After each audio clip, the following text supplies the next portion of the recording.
కాంగ్రెస్ పార్టీపై బురద జల్లడానికి, కాంగ్రెస్ పార్టీ పైన బురద జల్లడానికి చేస్తున్నారు కాబట్టి కాంగ్రెస్ పార్టీ తరపు నుంచి డిఫెన్స్ అవసరం ఉంటుంది. ఎందుకంటే నాకంటే ఎక్కువ నాకు పొద్దు నుంచి నేషనల్ మీడియా నుంచి చాలా ఫోన్ కాల్స్ వస్తున్నాయి. ఎందుకంటే ఈ నిన్న జరిగిన ఇన్సిడెంట్, మొన్న జరిగిన ఇన్సిడెంట్, మొన్న అసెంబ్లీలో మాట్లాడిన ఇన్సిడెంట్, ముఖ్యంగా మీరు ఇక్కడ మొత్తం ఎపిసోడ్లో చూసుకున్నట్టయితే 1-2 అంశాలు ఉన్నాయి.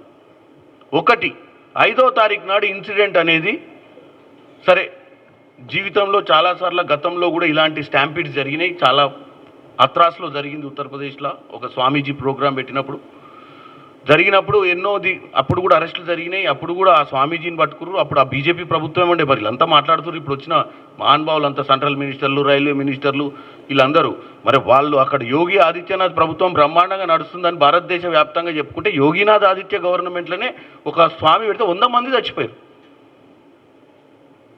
అంటే ఇవన్నీ తప్పిదాలు. ప్రభుత్వం ఎంత స్ట్రిక్ట్ ఉన్నా కొన్నిసార్లు తప్పిదాలు జరుగుతాయి అనేది వాళ్ళకు తెలుసు, మనకు తెలుసు. ఇది భారతదేశంలోనే కాదు, అమెరికాలో జరిగిన ఇటువంటి సంఘటనలు, ఇటు యూరోప్లో జరిగినాయి, ఏషియాలో జరిగినాయి, ఇండియాలో జరిగినాయి. కానీ వీటి నుంచి నేర్చుకోవాల్సిన అవసరం ఉందనే దానికే మనం ఈరోజు ముఖ్యమంత్రి రేవంత్ రెడ్డి గారు పదే అదే చెప్తుండ్రు. మాకు సినిమా ఇండస్ట్రీకి, నాకు పుష్ప సినిమాలో ఉన్న హీరోకు మాకేం వైర్యం ఉంటుందండి? ఉంటే మేమెందుకు ఆ సినిమాకు 3 ఏళ్ల నుంచి సినిమా షూటింగులు చేసినాము, చాలాసార్లు రిలీజ్ కాలేదు, కాస్ట్ పెరిగిందంటేనే కదా అవుట్ ఆఫ్ ద వే పోయి వాళ్ళ కోసం రేట్లు పెంచి వాళ్ళు చేసుకుంటా అంటే వాళ్ళు వ్యాపారంగా ప్రొడ్యూసర్లు దెబ్బతినొద్దనే కదా. తెలంగాణలో ఇండస్ట్రీ మంచిగా ఉండాలనే కదా, ఇండస్ట్రీ బాగుండాలన్న ఉద్దేశంతో కదా దిల్ రాజు గారికి మరి ఇదే గాంధీ భవన్లో మీరంతా రిపోర్టర్లు చాలామంది కష్టపడ్డ వాళ్ళు ఇక్కడ కార్పొరేషన్ చైర్మన్ల కోసం తిరుగుతున్నారు. మరి దిల్ రాజుకి ఎందుకు ఇచ్చారు?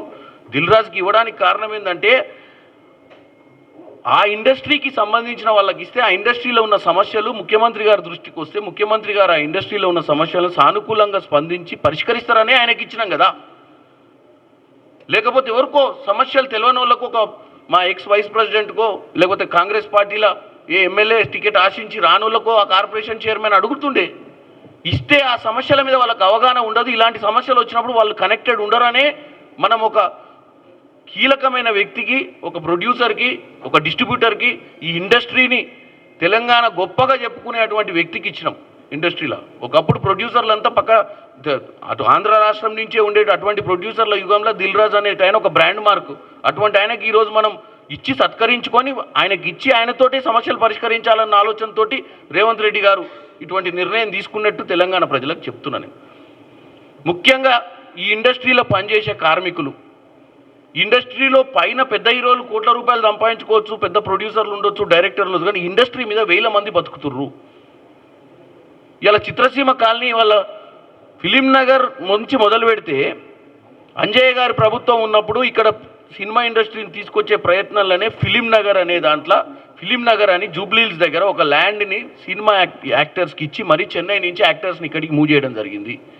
పద్మాలయ స్టూడియోస్, రామానాయుడు స్టూడియోకి కూడా మనం గవర్నమెంట్ తరఫున ల్యాండ్లు ఇచ్చి ఇక్కడ ఇండస్ట్రీని డెవలప్ చేయాల్సింది కూడా కాంగ్రెస్ హయాంలోనే జరిగింది.